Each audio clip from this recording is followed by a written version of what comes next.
kamu.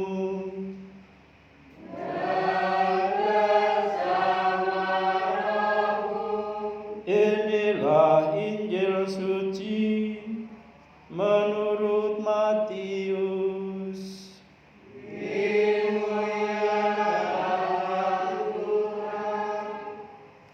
Sekali peristiwa ketika Yesus melihat orang banyak yang mengikutinya, tergeraklah hatinya oleh belas kasihan, karena mereka lelah dan terlantar, seperti domba yang tidak bergembala. Maka kata Yesus kepada murid-muridnya, "Tuaian memang banyak, tetapi pekerja sedikit. Karena itu mintalah kepada Tuhan yang empunya tuaian, supaya ia mengirimkan pekerja-pekerja ke tuaian itu." Lalu Yesus memanggil ke-12 muridnya dan memberi kuasa untuk mengusir roh-roh jahat dan untuk melenyapkan segala penyakit dan segala kelemahan. Inilah nama ke-12 rasul itu.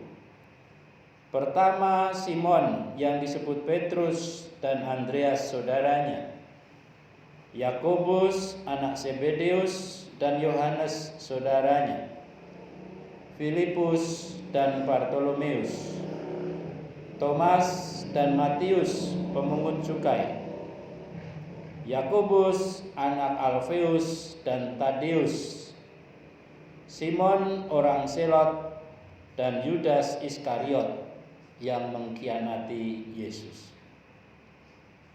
Yesus mengutus ke-12 murid itu dan berpesan kepada mereka, "Janganlah kamu menyimpang ke jalan bangsa lain, atau masuk ke dalam kota orang Samaria, melainkan pergilah kepada domba-domba yang hilang dari umat Israel.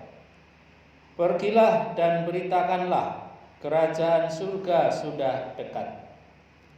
Sembuhkanlah orang sakit, bangkitkanlah orang mati, tahirkanlah orang kusta, usirlah setan-setan. Kamu telah memperolehnya dengan cuma-cuma, karena itu berikanlah pula dengan cuma-cuma." Demikianlah sabda Tuhan. Terpujilah Kristus.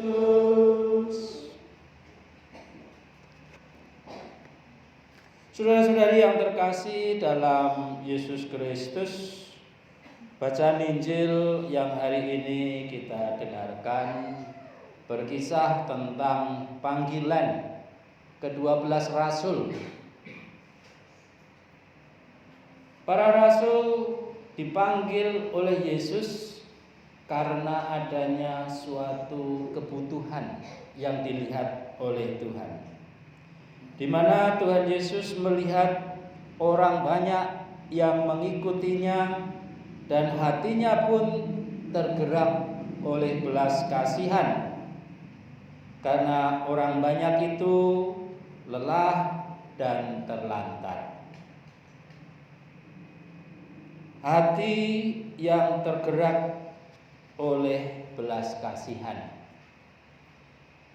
hati yang tergerak seringkali menjadi hati yang sulit untuk ditemukan pada zaman sekarang ini. Berbeda pada zaman dulu, kalau anak-anak pada zaman dahulu itu melihat ada gurunya misalnya di sekolah membawa buku, lalu membawa alat-alat peraga, entah itu patung, kayu, dan lain sebagainya, umumnya murid-murid akan langsung berdatangan lalu menawarkan diri, "Bu Guru, Pak Guru, mari saya bantu membawakan. Sekarang ini terbalik. Gurunya membawa barang yang berat, anak-anak dipanggil, sini bantu dulu ibu gurunya, baru jalan. Tapi kadang dipanggil pun juga tidak mau jalan karena asik dengan HP-nya, dengan dirinya. Bukan hanya di sekolah, di rumah pun juga demikian. Zaman dulu kalau kita ini orang tua pulang dari kebun atau pulang dari pasar atau pulang dari manapun, kalau melihat anak-anaknya lagi malas-malasan, tidak kerja, tidak bantu orang tua, nyapu-nyapu atau ngepel atau membersihkan atau membuat PR dan lain sebagainya, orang tua sudah membawa cambuk dari jauh. Zaman sekarang anak-anak disuruh pun juga bilang, "Kosek to, Mak, delok." Tapi sedeloknya itu nggak sampai 2 jam, 3 jam juga belum selesai. Hati yang tergerak oleh belas kasihan itu hati yang peka. Hati yang tahu bahwa ini tidak beres, ini harus dibereskan dan lain sebagainya. Misalnya kalau di asrama, seringkali Romo itu harus selalu mengingatkan, itu lampunya sudah siang begini belum dimatikan, tolong dimatikan, baru kemudian dimatikan. Tapi kalau tidak ada omongan seperti itu, dari pagi sampai pagi lagi lampu itu tetap akan nyala terus. Dan masih banyak lagi yang terjadi di dalam kehidupan sekarang ini, di mana hati kita, hati anak-anak itu kurang peka melihat situasi yang ada di sekitarnya. Ada banyak sampah, rumah kotor dan lain sebagainya. Anak-anak tidak tergerak hatinya untuk membersihkan yang kotor itu, mengangkut sampah yang tidak dibuang pada tempatnya. Nah, saudara-saudari, mengapa Yesus hatinya tergerak oleh belas kasihan? Yesus memiliki hati yang tergerak oleh belas kasihan ketika ia melihat para domba-domba itu seperti domba yang tidak bergembala. Mereka itu lelah dan terlantar. Domba atau kambing atau sapi misalnya yang tidak bergembala. Domba yang tidak bergembala itu seperti apa ya? Saya rasa kita sulit untuk membayangkan domba yang tidak bergembala, sapi yang tidak punya tuannya. Di mana ada sapi yang tidak ada tuannya, tidak ada pemiliknya? Tidak ada. Di sini semua sapi pasti ada pemiliknya, bahkan diikat, kemudian dicarikan rumput dan lain sebagainya. Demikian juga kambing dan domba. Hampir tidak ada kambing dan domba itu yang tidak punya pemiliknya. Selalu saja ada pemiliknya. Nah, saudara-saudari yang terkasih dalam Yesus Kristus, kita sulit untuk menemukan gambaran seperti domba yang tidak bergembala, karena memang situasi kita dengan situasi di mana Yesus hidup itu berbeda. Sudah tempatnya berbeda, tahunnya pun juga berbeda.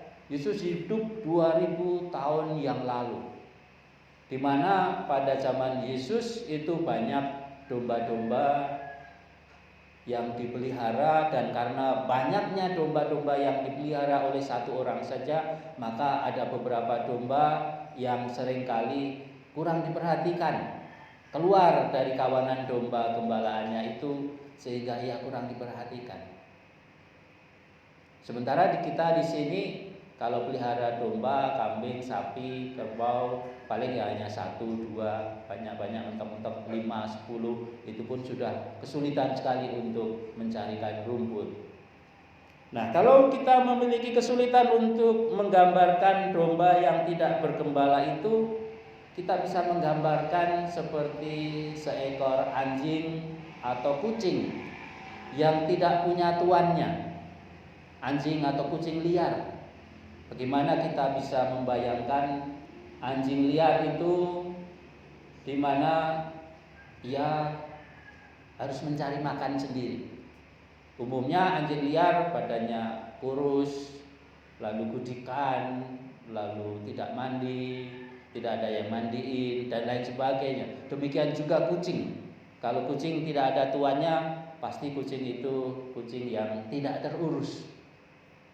Berbeda dengan di Thailand. Di Thailand itu banyak anjing liar. Kalau kucing liar kurang banyak. Tapi kalau anjing liar di Thailand itu banyak. Dan umumnya anjing-anjing liar di Thailand itu gemuk-gemuk. Karena orang-orang di Thailand itu sungguh peduli dengan binatang-binatang liar, termasuk anjing-anjing liar itu. Kalau kita pergi ke kota-kota atau di tempat-tempat seperti kita ini, di sana ada 7-Eleven. Kalau di sini ya Indomaret atau Alfamart. Di sana nggak ada Indomaret, adanya 7-Eleven. Dan biasanya di pintu masuk 7-Eleven itu ada beberapa anjing yang tiduran di dekat-dekat pintu masuk. Anjing itu pintar juga, karena menunggu orang masuk ke 7-Eleven atau keluar dari 7-Eleven, begitu pintunya terbuka, AC-nya keluar, dingin. Bukan hanya itu, orang-orang yang keluar dari 7-Eleven itu umumnya membeli sosis, membeli makanan, atau membeli apapun lalu memberikan kepada anjing-anjing liar itu. Sehingga anjing-anjing liar di sana sungguh-sungguh terpelihara, gemuk-gemuk dan juga jinak-jinak. Tidak banyak anjing-anjing yang galak karena sudah bertemu dengan banyak orang. Bukan hanya itu, mereka pun juga umumnya suka memberi makan kepada ikan-ikan di sungai. Maka ikan-ikan di sungai itu banyak dan besar-besar juga. Banyak orang yang tidak mau mancing di sungai-sungai yang seperti itu. Nah, saudara-saudari yang terkasih dalam Yesus Kristus, gambaran seekor anjing atau kucing yang tidak mempunyai tuannya, yang bau, yang tidak terurus, kurus, kering, dan lain sebagainya, itu menjadi gambaran orang-orang banyak yang mengikuti Yesus, di mana mereka lelah dan terlantar, tidak ada yang melayani karena kurang tenaga yang melayani. Maka kata Yesus, tuaian memang banyak tetapi pekerjanya sedikit. Sehingga Yesus memanggil ke-12 muridnya. Dalam panggilan ke-12 muridnya disebutkan mereka itu berdua-dua. Yang pertama Simon yang disebut Petrus dan Andreas. Lalu Yakobus dan Yohanes, Filipus dan Martius, Filipus dan Bartolomeus, Thomas dan Matius, Yakobus anak Alfeus dan Tadeus, Simon orang Selot, dan Yudas Iskariot yang mengkhianati Yesus. Nah, saudara-saudari yang terkasih, orang-orang yang dipanggil oleh Yesus ini bukan karena mereka orang-orang hebat, bukan mereka karena mereka orang-orang pintar. Yang dipanggil oleh Yesus itu adalah orang-orang biasa, rakyat biasa. Ada yang menjadi penjala ikan, ada yang pekerjaannya sebagai pemungut cukai, bahkan ada juga yang nanti akan mengkhianati Yesus, Yudas Iskariot. Mereka semua dipanggil oleh Tuhan bukan karena mereka itu orang-orang hebat. Berbeda dengan orang-orang pilihan yang akan diajukan dalam sebuah perlombaan. Misalnya kita akan mengadakan atau mengirim anak muda OMK untuk ikut lomba jambore nasional di tingkat nasional mewakili keuskupan misalnya. Maka akan dipilih orang-orang anak-anak OMK yang hebat. Akan ada seleksi yang pertama mungkin tingkat stasi. Dari anak-anak OMK itu dilombakan. Mana yang juara 1 baru nanti diajukan untuk mengikuti lomba tingkat paroki. Lalu dari hasil lomba yang juara 1 diajukan ke tingkat keuskupan. Nanti diadakan lomba tingkat keuskupan, demikian seterusnya. Mereka yang maju, mereka yang terpilih, itu mereka yang hebat. Mereka yang telah bertanding dan memenangkan pertandingan dan memperoleh juara 1. Berbeda dengan para rasul. Mereka dipilih oleh Tuhan bukan karena mereka hebat. Demikianlah apa yang dikatakan juga dalam bacaan yang pertama dari kitab Keluaran.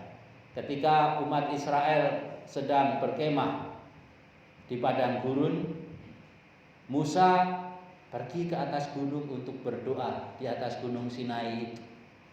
Tuhan mengingatkan kepada Musa untuk mengatakan kepada umatnya bahwa umat yang dulu ketika berada di tanah pembuangan di Mesir dikeluarkan oleh Allah bukan karena mereka itu orang baik, bukan mereka itu orang hebat, justru karena mereka itu orang yang susah diatur, orang yang lemah, orang yang perlu dikasihani. Tuhan memberikan mereka keselamatan.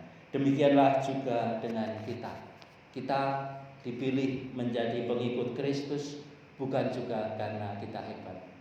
Para pastor, suster, bruder, frater menjadi orang-orang pilihan juga bukan karena mereka ini hebat, tetapi karena memang Allah berbelas kasih dan memilih orang-orang ini untuk bekerja di ladang Tuhan.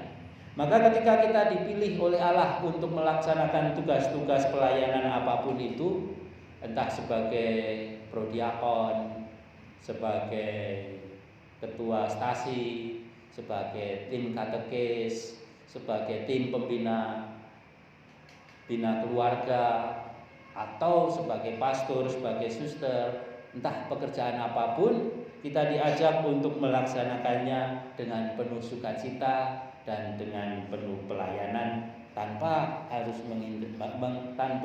mengharapkan imbalan jasa apapun. Karena apa? Karena Yesus mengatakan kita memperolehnya dengan cuma-cuma, maka kita pun mesti memberikannya dengan cuma-cuma juga. Untuk itu mari kita bersyukur kepada Tuhan dan kita mohon rahmat Tuhan agar kita sungguh-sungguh dapat melaksanakan tugas perutusan kita semua dengan baik. Dalam perayaan Ekaristi kita mohon rahmat itu. Mari kita menyatakan syahadat